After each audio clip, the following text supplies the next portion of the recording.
बिस्मिल्लाहिर्रहमानिर्रहीम मुस्तफ़ा जान रहमत बिल्ला को सलाम अस्सलाम वालेकुम। उम्मीद है आप सब खैरियत से होंगे। आज हम डिस्कस करेंगे बायोटेक्नोलॉजी के बारे में।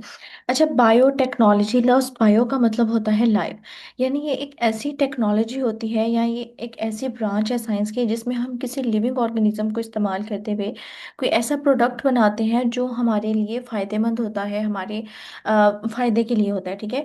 तो बायोटेक्नोलॉजी बेसिकली एक ऐसी साइंस होती है, साइंस की एक ऐसी ब्रांच होती है जिसमें हम कोई लिविंग ऑर्गेनिज्म इस्तेमाल करके, किसी लिविंग ऑर्गेनिज्म का सेल इस्तेमाल करके कोई नई चीज़ बनाते हैं और वो चीज़ हमारे इस्तेमाल के लिए इस्तेमाल होती है, इस्तेमाल के लिए होती है और हमारे लिए फ़ायदेमंद होती है। अब जो बायोटेक्नोलॉजी टर्म थी ये सबसे पहले दी गई थी कार्ल इरेकिनामिक, एक साइंटिस्ट था जिसने बायोटेक्नोलॉजी का लफ्ज़ जो है वो इंट्रोड्यूस करवाया था। अब बायोटेक्नोलॉजी के आगे डिफरेंट ब्रांचेस होती हैं, जहाँ जहाँ पे बायोटेक्नोलॉजी वर्क कर रही है और हमारी फलाह के लिए काम कर रही है और हमें मुख्तलिफ ऐसी प्रोडक्ट फ्राहम कर रही है जिससे हमें डेली लाइफ में जो है वो बहुत फ़ायदा होता है। ठीक है। तो चार ब्रांचेस होती हैं बायोटेक्नोलॉजी की: red biotechnology, green biotechnology, white biotechnology और ब्लू बायोटेक्नोलॉजी। सबसे पहले बात करते हैं रेड बायोटेक्नोलॉजी के बारे में। तो रेड बायोटेक्नोलॉजी बेसिकली ये डील करती है मेडिकल और हेल्थ केयर, यानी इस बायोटेक्नोलॉजी के अंदर हम अपनी हेल्थ से रिलेटेड, अपनी मेडिकल से रिलेटेड कुछ प्रोडक्ट्स बनाते हैं जो कि हमारी मुख्तलिफ हमें मुख्तलिफ बीमारियों से बचाते हैं, हमारे लिए यूज़फुल होते हैं। ठीक है। अब कहाँ कहाँ पे ये रेड बायोटेक्नोलॉजी इस्तेमाल होती है? ये इस्तेमाल होती है मुख्तलिफ किस्म की मेडिसिन बनाने में, वैक्सीन बनाने में। ठीक है। अब वैक्सीन कैसे बनती है? वैक्सीन बेसिकली हम इस्तेमाल करते हैं किसी बीमारी को प्रिवेंट करने के लिए। जैसे बच्चों में वैक्सीनेशन करवाई जाती है, पोलियो हो गए, मीजल्स हो गए, चेचक, खसरा वगैरह, इनसे बच्चों को बचाव के लिए हम वैक्सीनेशन करवाते हैं।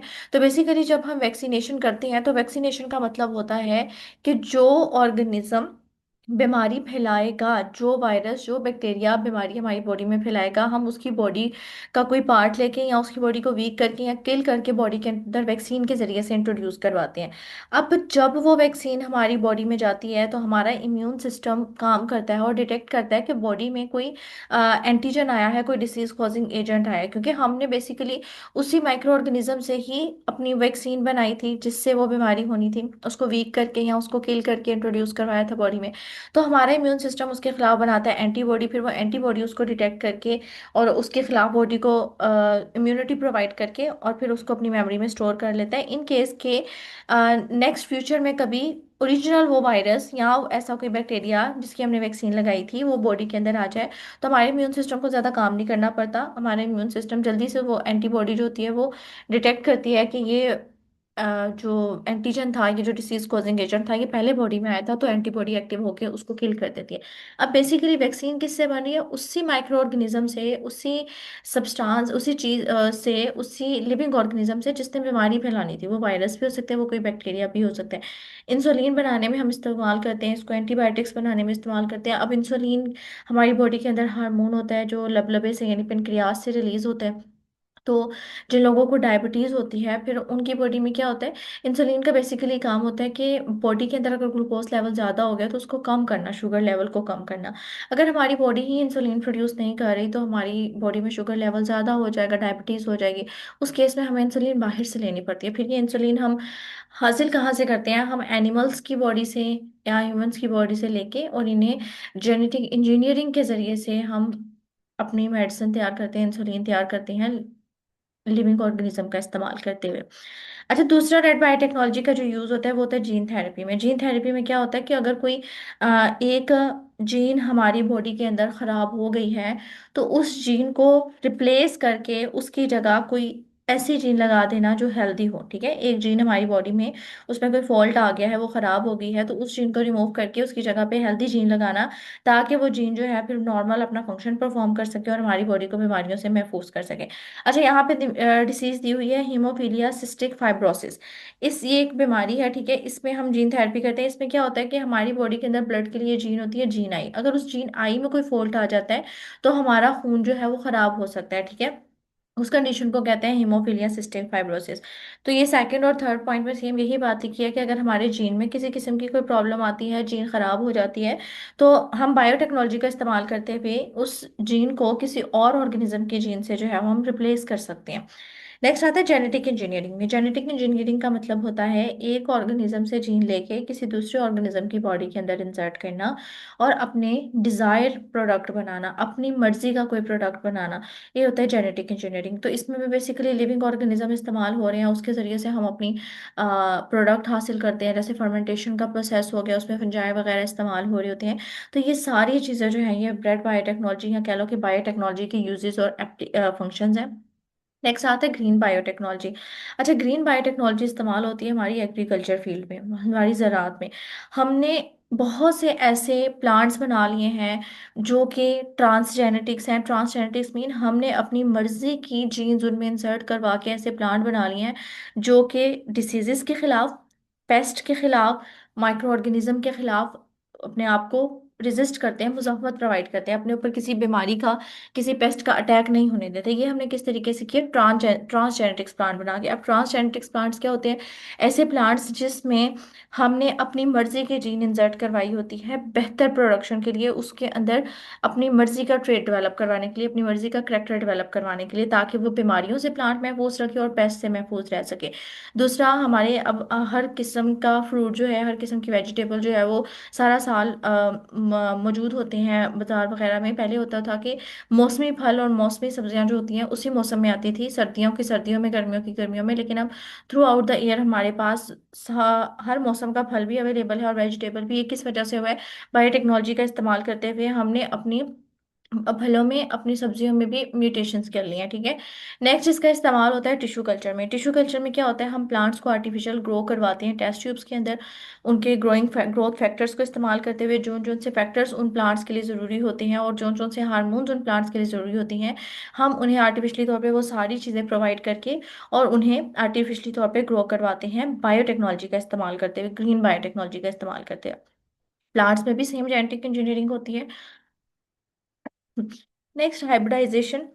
ग्रीन बायोटेक्नोलॉजी का इस्तेमाल करते हुए हम हाइब्रिड भी तैयार करते हैं। हाइब्रिड का मतलब होता है बेहतर क्वालिटी की, ज़्यादा प्रोडक्शन, ज़्यादा हमें पैदावार देने वाले जानदार बनाना। जैसे भैंसों वगैरह के हाइब्रिड बनाना जिससे वो ज़्यादा मिकदार में दूध देती हैं। तो हाइब्रिड का मतलब होता है एक बेहतर क्वालिटी की, बेहतर प्रोडक्ट देने वाली कोई जानदार को बनाना। तो हाइब्रिडाइजेशन की फील्ड में भी ग्रीन बायोटेक्नोलॉजी इस्तेमाल होती है। इसके अलावा बायो फर्टिलाइजर्स के तौर पे कुछ माइक्रो ऑर्गेनिजम्स इस्तेमाल होते हैं। और बायो पेस्टिसाइड्स, जो हमारी फसलों के अंदर पेस्ट वगैरह होते हैं, कीड़े मकोड़े हशरात वगैरह होते हैं, उनको किल करने के लिए इस्तेमाल होते हैं। उसके लिए भी हम माइक्रो ऑर्गेनिज्म का इस्तेमाल करते हैं जो कि ग्रीन बायोटेक्नोलॉजी में आता है। Next, white biotechnology. White biotechnology इस्तेमाल होती है इंडस्ट्रियल प्रोसेस में, इंडस्ट्रीज वगैरह में हम इसका इस्तेमाल करते हैं। जैसे पानी को प्योर करने के लिए, बायोडिग्रेडेबल प्लास्टिक बनाने के लिए। अच्छा, प्लास्टिक जो होता है ना वो नॉन बायोडिग्रेडेबल होता है। बायोडिग्रेडेबल का मतलब होता है कि जिस चीज़ के ऊपर बैक्टीरिया या माइक्रो ऑर्गेनिज्म एक्ट करके उसको डीजनरेट कर दें, उसको गला सड़ा दें, उसे कहते हैं बायोडिग्रेडेबल। जैसे कोई एनिमल है, उसकी डेथ हो गई, या कोई प्लांट जो है वो ज़मीन पे गिर गया, ठीक है, तो बैक्टीरिया क्या करते हैं, उस जानवर की बॉडी के ऊपर बायोडिग्रेडेशन का प्रोसेस करते हैं, उसको डिकम्पोज करते हैं। तो वो गल सड़ के फिर जो इंपॉर्टेंट न्यूट्रिएंट्स होते हैं वो ज़मीन में ऐड कर देते हैं। ठीक है। लेकिन जो प्लास्टिक होता है वो नॉन बायोडिग्रेडेबल होता है, उसके ऊपर बैक्टीरिया या कोई माइक्रो ऑर्गेनिज्म अफेक्ट नहीं कर सकता। तो हमने बायोटेक्नोलॉजी का इस्तेमाल करते हुए प्लास्टिक भी ऐसा तैयार कर लिया है जो बायोडिग्रेडेबल होता है। इसके अलावा इंजाइम्स, ठीक है, अगर बॉडी के अंदर इंजाइम्स सही तरीके से नहीं है या फूड की मैन्युफैक्चरिंग वगैरह में इंजाइम्स की ज़रूरत है, तो हम उसके लिए बायोटेक्नोलॉजी का इस्तेमाल करते हैं। केमिकल इंडस्ट्री में, टेक्सटाइल, फूड और कॉस्मेटिक इंडस्ट्री में हम बायोटेक्नोलॉजी का इस्तेमाल करते हैं। इसके अलावा बायो कैटालिस्ट, कैटलिस्ट होते हैं ऐसे सब्सटेंस जो किसी रिएक्शन को स्पीड अप करवा देते हैं और उसमें खुद पार्टिसिपेट नहीं होते। बायो कैटलिस्ट का मतलब है इसमें हम लिविंग ऑर्गेनिज्म का कोई कैटलिस्ट इस्तेमाल करते हैं और उससे हम अपनी प्रोडक्ट को बनाते हैं, किसी रिएक्शन को स्पीड अप करवाते हैं। नेक्स्ट आता है ब्लू बायोटेक्नोलॉजी। ब्लू बायोटेक्नोलॉजी इस्तेमाल होती है मेराइन और फ्रेश वाटर ऑर्गेनिजम्स के लिए। उनके ऊपर बायो इनकी इसकी एप्लीकेशन हम बेसिकली ऐसे मेथड्स पे करते हैं जो कि फ्रेश वाटर और ऑर्गेनिजम्स वगैरह पे, और जो पानी के ऑर्गेनिजम्स वगैरह उनके ऊपर एप्लीकेबल होते हैं। जैसे इसका इस्तेमाल करते हैं हम जो हमारे कह लो कि मछलियाँ वगैरह हैं उनकी पैदावार को बढ़ाने के लिए, उनकी सेफ्टी को बेहतर बनाने के लिए। इसके अलावा उनसे कोई ड्रग वगैरह बनाने के लिए, मेडिसिन वगैरह, जैसे मछलियों के लिवर से ऑयल हासिल होता है, तो उसकी प्रोडक्शन को भी बढ़ाने के लिए, उसको हासिल करने के लिए भी हम बायोटेक्नोलॉजी का इस्तेमाल करते हुए पहले उनकी फिशेस की प्रोडक्शन बढ़ाते हैं, सी फूड की प्रोडक्शन को हम बढ़ाते हैं।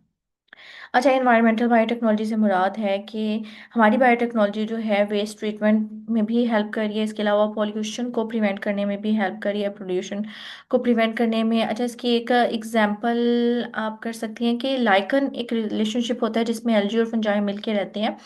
अक्सर आपने पहाड़ी इलाकों में देखा होगा कि कुछ जगह पे आपको ग्रीन ग्रीन सा नजर आते हैं पहाड़, कुछ जगह पे पर्पलिश से, कुछ जगह पे येलो कलर के।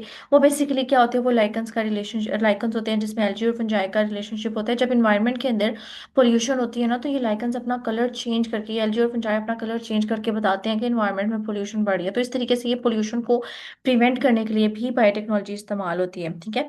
अब बायोटेक्नोलॉजी का फ्यूचर क्या है, फ्यूचर में कहाँ कहाँ पे बायोटेक्नोलॉजी इस्तेमाल हो रही है। तो फ्यूचर में बायोटेक्नोलॉजी इस्तेमाल हो रही है कि जो बच्चे हैं वो पैदाइश की बजाय हैचरी में प्रोड्यूस किए जाएंगे, यानी एक ऐसी जगह जहाँ पे एग को रख के उसको फर्टिलाइज करवाया जाता है और उससे एक जानदार बनाया जाता है। बेसिकली ये काम अब भी हो रहा है, फ्यूचर तो नहीं है, ये प्रेजेंट में भी हो रहा है।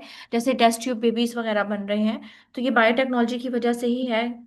इसके अलावा पेरेंट्स इस काबिल होंगे कि वो फ्यूचर में अपने बच्चों की कह लो कि जेंडर खुद सिलेक्ट कर सकेंगे कि आया कि उनका जो बेबी है वो मेल बॉय होगा या वो गर्ल होगा।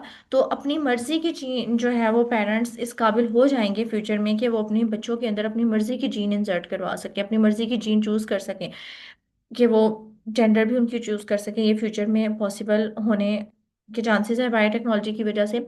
इसके अलावा हमने बायोटेक्नोलॉजी की वजह से ट्रांसजेनिक प्लांट्स और एनिमल्स प्रोड्यूस हो रहे हैं, ये भी प्रेजेंट में काम हो रहा है। मेडिसिन से लेके फूड तक हर जगह बायोटेक्नोलॉजी जो है वो हमारे काम आ रही है, मेडिसिन बनाने में, फूड बनाने में, और भी बहुत से डेली यूज़ के प्रोडक्ट्स हैं जिसमें बायोटेक्नोलॉजी इस्तेमाल हो रही है हमें प्रोडक्ट बना के देने के लिए। अच्छा, कुछ टेक्नोलॉजीज हैं जिस उनमें भी बायोटेक्नोलॉजी इस्तेमाल हो रही है, जैसे साइटोजेनेटिक्स। साइटोजेनेटिक्स का मतलब होता है एक ऐसी ब्रांच जिसमें सेल के अंदर मौजूद क्रोमोसोम्स के स्ट्रक्चर, उसके फंक्शन, उसके बिहेवियर को स्टडी किया जाता है। इसमें भी हमें बायोटेक्नोलॉजी हेल्प करती है। और एक प्रोसेस होता है जीनो जीनो ट्रांसप्लांटेशन। अच्छा, जीनो ट्रांसप्लांटेशन एक ऐसा प्रोसेस है जिसमें एक नॉन ह्यूमन पर्सन से कोई ऑर्गन लेके ह्यूमन की बॉडी में इंसर्ट किया जाता है।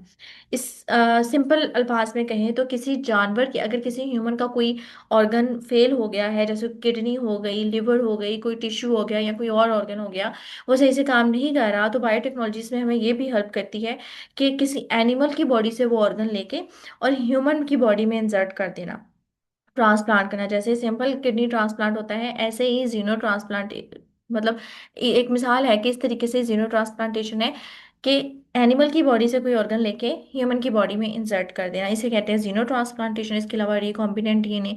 रिकॉम्बिनेंट डीएनए से मुराद है कि मुख्तलिफ जीन्स को किसी डीएनए के अंदर इंसर्ट करवाना, अ, या डिफरेंट जीन्स को मिला के या दो डीएनए को मिला के एक अपनी मर्जी का डिजायर करेक्टरिस्टिक्स डेवलप करवाना, डीएनए ये आता है रिकॉम्बिनेंट डीएनए के अंदर। तो ये सारा कुछ भी बायोटेक्नोलॉजी की बदौलत ही पॉसिबल हुआ है।